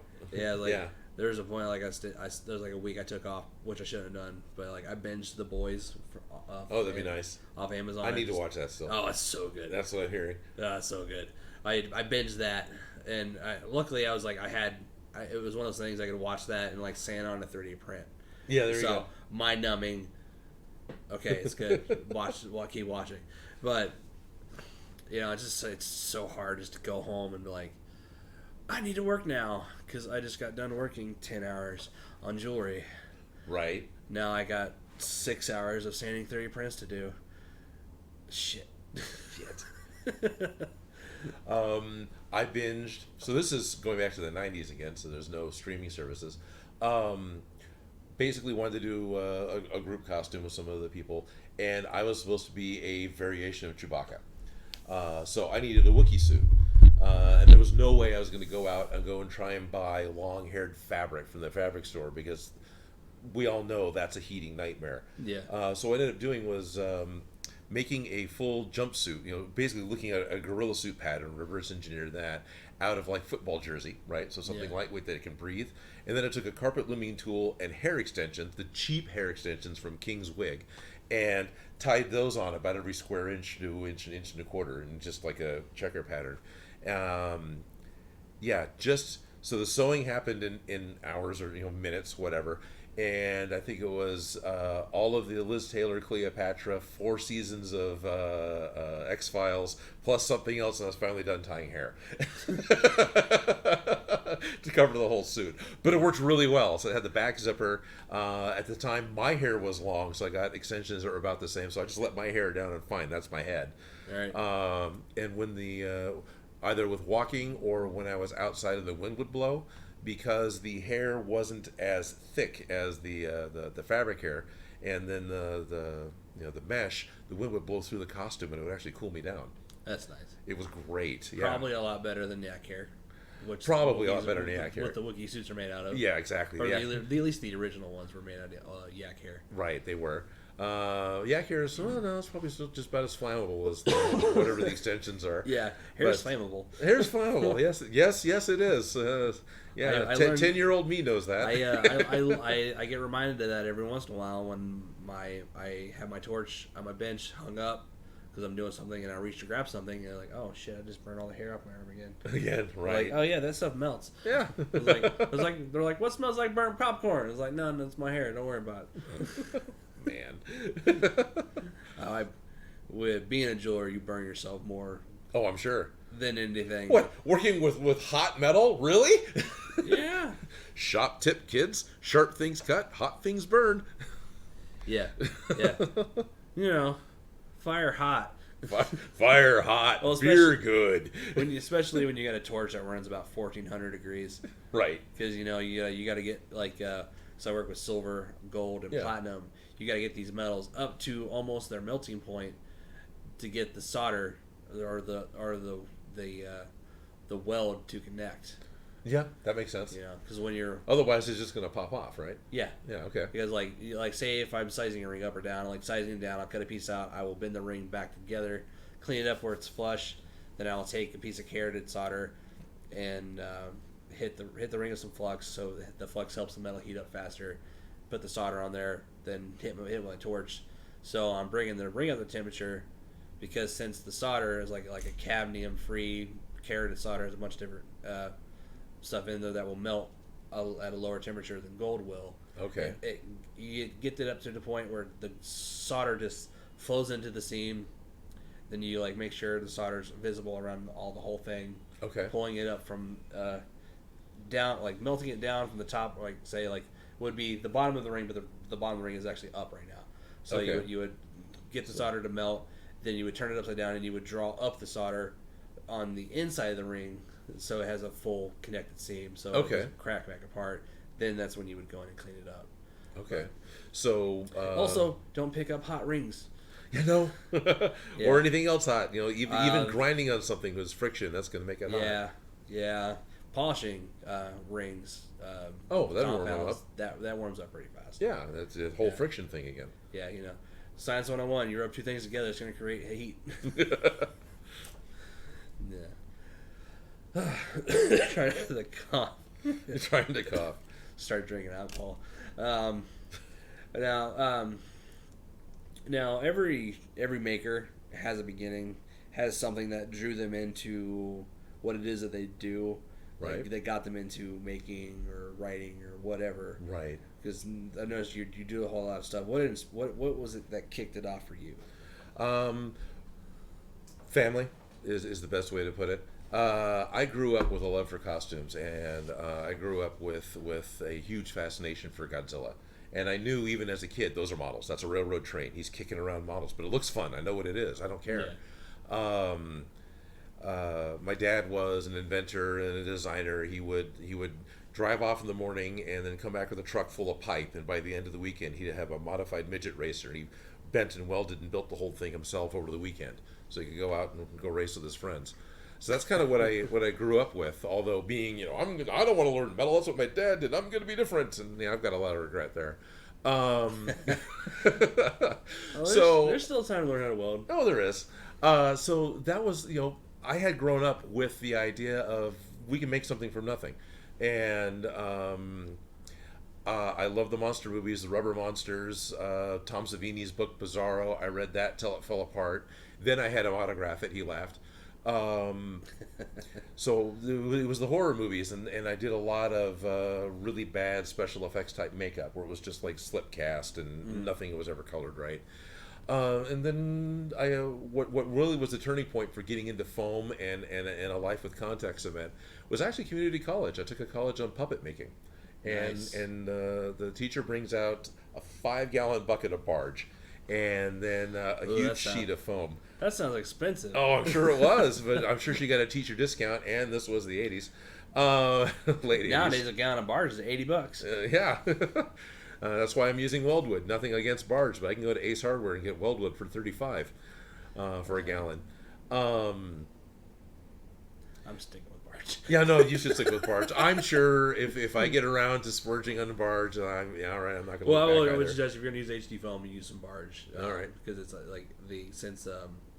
because with barge it's made for leather. Yes, and shoes. In shoes. Because that was the first thing I saw was watching cobblers work and talking to them. Is that everything was barge to resole shoes. Yeah, because actually the foam right before the barge does with foam. Yeah. Especially with the higher density foam like HD foam. Sure. Well, it happens with weldwood too. But Yeah, because I've actually seen weldwood actually break apart before the foam does. Oh, for on certain things. on certain things. Okay. But if you got a higher density, I would say spend a little bit of money on barge. You'll save yourself a headache. Okay. All right. Yeah, just Noted. yeah, That's fine. I just like one of those things where I was like, oh shit, now I need to spend $80 on a gallon of barge, Yeah, that's fine. which I still have. I need to get some barge thinner. Yeah, that'd be good. Well, the gallon weldwood lasts, even doing my show, will last me close to a year. Yeah. So that's fine. So that's where the foam and the context event came in was doing the puppetry class, and the fact that for whatever reason, I mean, this is simple forms. We're making puppets, right? Yeah. Basically, but of course I go about and make a dragon with a huge neck, and that was just this big thing, and where everyone else is making Kermit. Like, are you guys making hand puppets? No, I'm making a dragon. I'm making a dragon. It's a hand puppet though, so it counts. And it's like, how do you make that? I just see the pattern in my head. Don't you? Oh, I guess you don't. Well, look at this dude. Look at this dude. Making me feel bad. Right. So yeah, and that's what really got everything going. And shortly after the puppetry class, I did a big foam and latex Darkness from Legend, and won Halloween costume contests with it. And year later, my friend that's when Guar started, right? For our costumes anyway. Guar's older than that. But anyway, that was about it. If that makes any sense, I grew up with it. Is the best way to put it. Yeah, with a love for Halloween and monsters. Yeah. Yeah, that's kind of the same. Like when I was a kid, I would play a lot of Legos, and I would build stuff out of Legos, which made me want to become an architect. Which, when I grew up, I realized that wasn't a goal. Right, big difference between being an architect and building Legos. But Legos is a good way to deal with spatial recognition and problem solving. Yeah. Also, and it's a real immediate. Then moving later on, when I was a little bit older, to making wood swords and fighting my friends. Yep. Then doing that slight little woodwork led me into looking at how to make guitars once I learned how to play. Okay. Then after that, I realized I got really into Fallout, and I was like, man, I want some Fallout armor. Right. And I just knew my friend had made a set of ODST armor. Okay. Or Halo armor, or whatever it was. Right. Whatever. The Mjolnir whatever armor. Halo was Halo at the time that I saw that. And it was still Bungie in the trailer, and it wasn't owned by Microsoft yet. Yeah, because I was single, didn't have a kid, was working, had my own place. I messaged hey, I kind of want to make this, or have you make this for me? Money's no option. Jesus, that's scary. Let me know. We can make this happen. He's he never got back with me. So I started looking into it. And oh shit, this seems kind of easy. I'm just gonna do this. Fuck it. Fuck that guy. I wanna do it myself. So going back to old school things, I had a friend that was same thing. I really want to do this. He wanted cyclone armor from Mosquita, or the third generation of Macross. So you had the guy in the suit, Scott Bernard, right? And then his motorcycle would basically transform and become armor on top of him. And so he wanted to do as a costume the big full, I want to call it Moto Slave, but I think that was a different anime at the time where it was called a Moto Slave. But yeah, That never happened. We patterned out like the boots, and that's as far as it got. Yeah, I was gonna help my friend build a set of Space Marine armor. I was like, all right, I got templates, I got Puppetry files I can transfer to foam. Right. We just need foam. We need foam. He's like, all right, let's go get some foam. So we bought like 10 packs of Harbor Freight format foam. Okay. And like 2 years later, he's like, oh yeah, no, man, you just keep that foam. I was like, you motherfucker. I've had all this space in my shop I could be using for some other stuff. But I held your phone because you're my friend. Now you don't want to do it. No, you don't want to do it. Right. Oddly enough, he's going to be the guy going to be helping build the samurai armor for. Oh, okay. Which I got some foam. actually, not anymore. I used all of it. Oh, that's good. When it was like, I don't think it was like, I think it was like maybe like 5 or 6 packs or something like that, not 10. Right. He's like, no, we'll buy all right now. I was like, no, let's just buy what we need right now. And when we need more, we'll get more. Which luckily he did, because I would have felt bad. A pack of 8 Harbor Freight foam was like $10, $9-10 for like 5 sheets. Yeah, if you want to go buy it at full retail, get your 20% off coupon and wait for it to go on sale, and you get it for like 6. Yeah, we were looking at that. We were just like, we need to get foam. I was like, all right, let's get some foam. Right. Which I kind of still want to do a set of Space Marine armor. Oh yeah, yes, I can understand that. Like here's Wolfgar Weapons Props. They did a set of Space Marine armor. Nice. Which was badass. They had actually had that here last year. Okay. Too. They built it all in 2 weeks. Like four suits in 2 weeks. 4 suits in 2 weeks. Oh yeah. Well, thankfully they're fairly uniform. So if you got the pattern piece, you're just cutting out 8 of the same thing, and we got our shoulders and. Yeah. And I was like, I would like to build one, but I was sitting there like, I don't like building big costumes. But if I were going to do that, it'd have to be just over the top. Yeah. If I want to pour my time into doing that, right? Pour my money into using the foam. Yeah, pour my time and money into doing something. I want to have something. I would do it HD foam. Well, yeah. Yeah, because I knew it would last. Right. But like do something like really outlandish. Because like my friend Justin for Aegis Studios is actually wearing his shirt right now. Yes. Hi, Justin. Hey, Justin. You better be fucking listening to this podcast. Justin, you chime in and let us know you're listening to the podcast, Justin. Thank you for listening. He built a Dominus Gaul. I think, I can't remember what it's from. I'll show you a picture. It is pretty badass. And he probably comes about here on me. So he's holding his hand about 5 feet off the floor. Yeah. And his Dominus Gaul is pretty fucking tall. Okay. So he's on stilts. He's built all of it out of foam. And then, like, I'm going to talk next time he does a big costume like that. Like, man, you better be using the right foam, man. You can't be using that format foam. Right. Nope. You do it right. Impose my will onto him. There you go. But he's pretty good. He's actually a brand new maker. Cool. His first costume was the Nord from Elder Scrolls Online. Oh, okay. And he won first place at his first costume contest with his first costume. Well, all right. Yeah, it might be all downhill from there. then he builds this giant ass Dominus Gaul thing, and was like, "Man, what are you doing?" I'm building costumes. Like, stop it! You make me feel bad. Right. So this happens to me. I'm sure it happens to you. It happens with my show. The desire to outdo the last thing you did.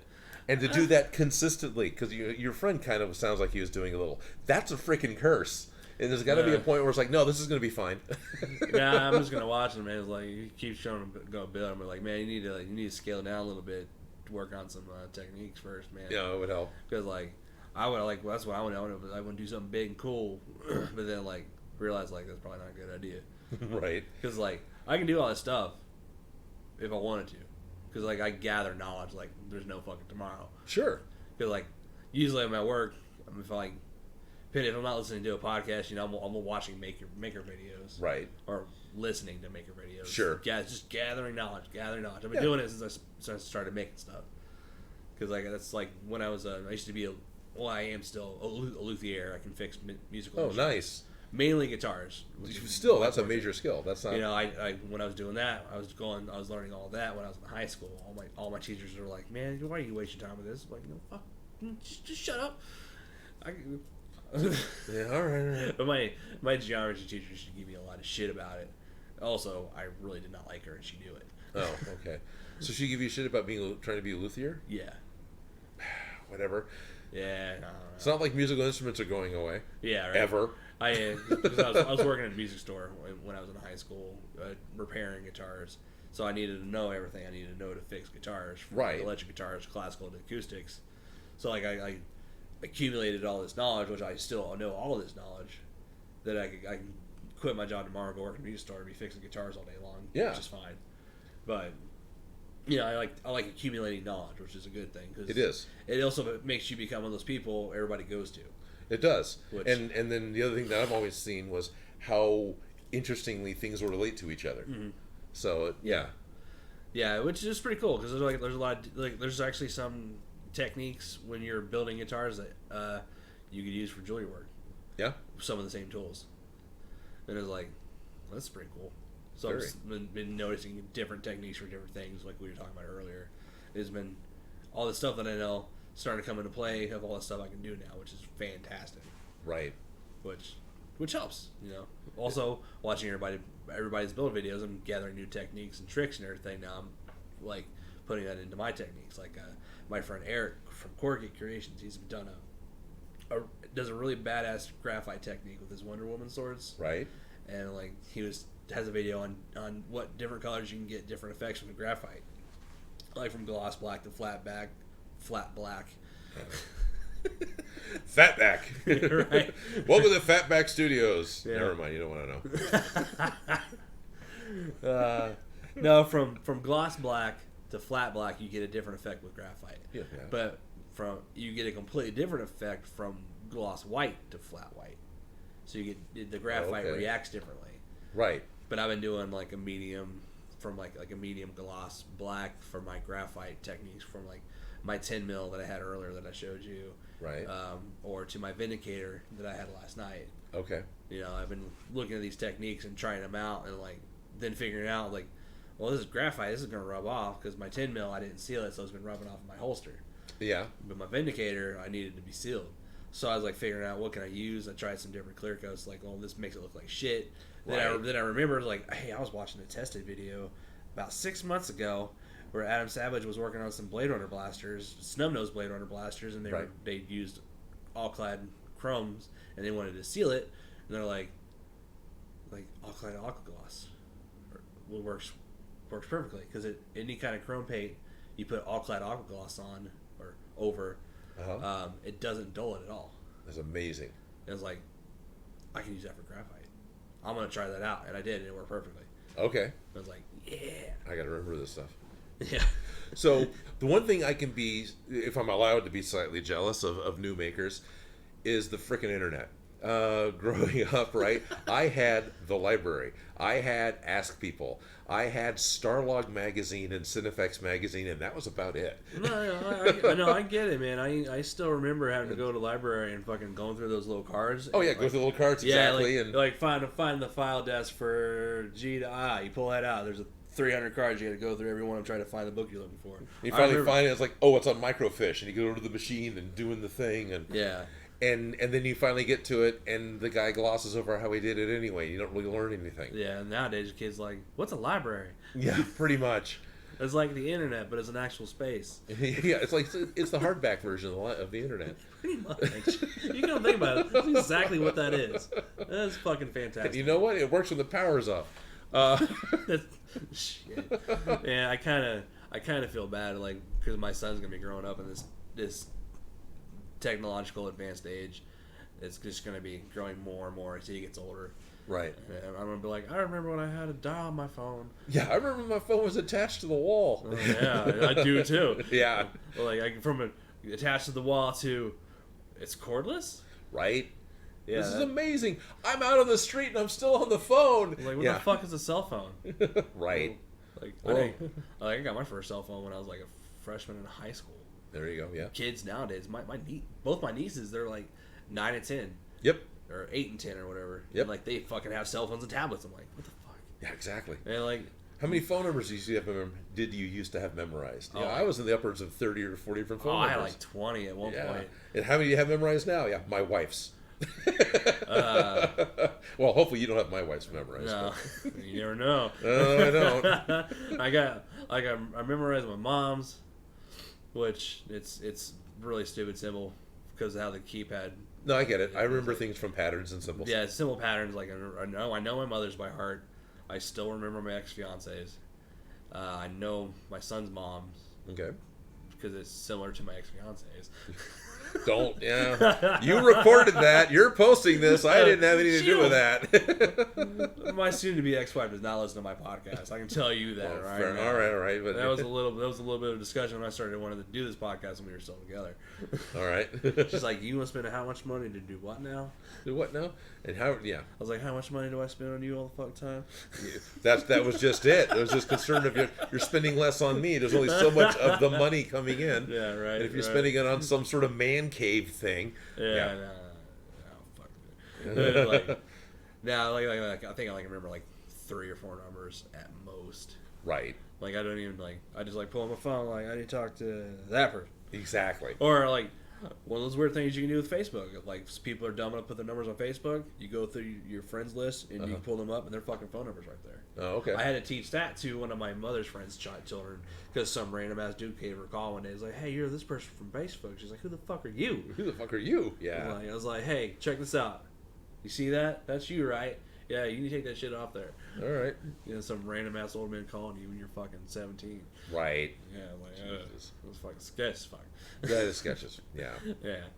No, but it's like, my son growing up was like, I'm gonna try to like you ain't getting no cell phone. Like, we have a spare tab at the house. My mom has some games for him when she watches them, but I had to hey, let's not do that all the fucking time. I want to try to get him to actually play with his toys because all he wants to do is fucking watch dinosaurs and play with his toys, and I'm cool with that for right now. Yeah, totally. I grew up with a huge fascination with dinosaurs. Yeah. So my mom lets me know that I would correct people on how to say Ankylosaurus and Tyrannosaurus and Brontosaurus, and I would mispronounce, truck. Oh, look, it's a fruck. Yeah, my son's 4. I know he can talk. He just doesn't want to. He still babbles a little bit. Sure. He can say some sentences. We're working on better. I think he's just stubborn like me. He doesn't want to talk. Right. But he can fucking say every dinosaur's name. Yeah, those are important. There's this little Lego dinosaur show on Netflix, and they come up they were like, "We're making new dinosaurs," and they came up with some name, and he fucking says the name they just said. It's like, some bitch. Some bitch. Well, I'm glad you can speak Latin, son. Yeah. Yeah. What's that? That's the thunderbutt lizard. Oh, great. Which I think now, which is going to be a thing, I think it's actually happening, is now once kids get into a certain point in school, they're going to have to learn how to speak Spanish. Okay. So I'm going to learn Spanish at some point. Because you're... Yeah. Dad, what does this say? Oh, no quiero Taco Bell. I kind of I should have paid more attention, but I can speak a little bit of German because I took classes in high school. So I've got... When I was hanging out Brazen and Bold, it was last year, it was yeah, I got some shit German. Do you want to hear it? And I'm like, yeah. Yeah. Yesterday, I was like, man, we're drinking. I almost want to speak some shit German to you, but I'm not going to because it's really bad. I know enough to ask where the bathroom is and do you speak English? That's there you go. That's all I really remember. Meine Deutsch ist sehr schlecht. Sure. Yeah, it's bad. Where are we at? We're at almost at an hour 40. Okay. We talked a lot of things. Yeah, well, all right. You're calling out time. What does that mean? Yeah, and this has been usually lasting about an hour and a half. Oh, okay. Which is actually not bad. No. Usually, when I did one with Wolfgar, he had a lot to talk about, so that thing was 3 hours long. Gotcha. But also, Wolfgar, he'll fucking talk your ear off for 3 hours. For 3 hours, if you're gotcha. If you're just hanging out, it's Jesus Christ. Nah, but because we've got this new age of makers. Yes. And the wealth of knowledge is being shared, which used to not be a thing. Right. Because I was talking to Ted about that. It used to be not a thing. No, you don't. Yeah. You don't need to know how to do this. That's my job. Exactly. But now it's or this is my trade, and it's a trade secret. Yeah. Or that's like Dick Smith breaking out with how to do makeup. Yeah. And my friends come to me how'd you do that, man? I was like, no, you do this, that, and this. Then oh shit, I don't know, but hey, Pope, come here. Right. He knows. He'll tell you. Well, we got all this even from people coming in, new makers, to people who've been doing it forever, sharing trips. Yeah, those things. Tips and tricks and techniques. What would you suggest a new maker or somebody who wants to become a maker or do whatever it is that you do. Okay, so I'm going to suggest to somebody who is currently not a maker for them to become like me. Yeah. Well, first have the passion for wanting to work with the foam or the big goofy things. I wouldn't suggest anyone who wants to be a maker who's interested in sewing or jewelry making or specifically 3D modeling and 3D printing to, well, you need to go out and buy foam and a knife sharpener, and you got to cut things at a 90-degree angle or you're going to run into problems. No, it's more or less like, say, like somebody wants advice like that. I'm interested in making in general. Like, Okay. What would be like, say, like, would be a good thing to look into, like some like a books or like a podcast like this or like a YouTube channel. Like I'm interested in doing this. I think that okay, yes, I think that's kind of personal in a way, and I don't mean like that's a personal question. The different personalities of different people are going to learn different ways. Some people are going to learn from reading a book better. I learn better from actually watching. I mean, I've done a lot of reading, but if I can watch it happen and I can see what's going on and I can take context clues from watching it, I can learn a lot better that way. Some people are going to learn fine just by telling them. Yeah. So it's going to depend on their personality as to how they want to do it, as well as whatever it is they want to do is going to kind of depend on them. So now that I'm done throwing it back on them, basically, if you want to be successful at doing something, find somebody who is successful at doing it and emulate them. So, seriously, No, I get it. If the props that I'm making is the type of props that you want to make, then yeah, watch my channel. If you want to do props more like the way Ted's doing it or the way Bill's doing it, go watch their channels. Now, we're all very similar, but we're all very different. Yeah. And we have different techniques for coming at it, different ways of showing off how to do it. And none of it's wrong, and none of it's right. And it's really going to depend on, and the best thing is probably to watch a lot of it and then take the pieces, like we said before, take the pieces that work for you, what you can afford to do, what you feel you can personally accomplish to do out of the different ones, mash them together and make your own thing. And ultimately, if you're trying to do a prop, trying to do a costume, the only real successes you need to strive for, and the biggest one and the hardest one, is basically finish it. That is the hardest thing to do. Second hardest is start it. And then the success is if someone recognizes it. Yeah. That is wonderful. Yeah. And basically that's it. Everything else is you're putting it on yourself. You're putting you're going to be your hardest critic. You're going to be, because you're intimate with it, right? You know where the skeletons are buried. You know what the mistakes were. You know what you would want to do better. But if it's painted and finished, no one else is going to see that. No one else is going to see the part you didn't do, unless it's glaringly like you're missing a right eye. And they're going to be awed by the whole. And so just do it.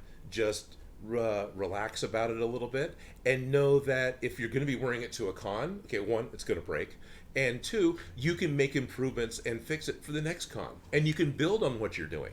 So you want to do broad strokes if you're doing something first, and then you can go in and start correcting things for the next con. And if someone's taking pictures of you, they're going to center on your face. So you want to get a lot of the detail around your chest, around your shoulders, around your head. Your boots can be, broad stroke colors. And then a couple cons later, now you've got the fancy, correct, accurate boots. Because no one's going to ding you on it. They're all going to go, oh, hey, it's Vampire Hunter D. This is awesome. It doesn't matter. I mean, it does matter, but it doesn't matter. Right on. Is that all right? Yeah. You can catch Odin on Odin Makes on YouTube on his channel. He does videos all the time, makes all the badass stuff.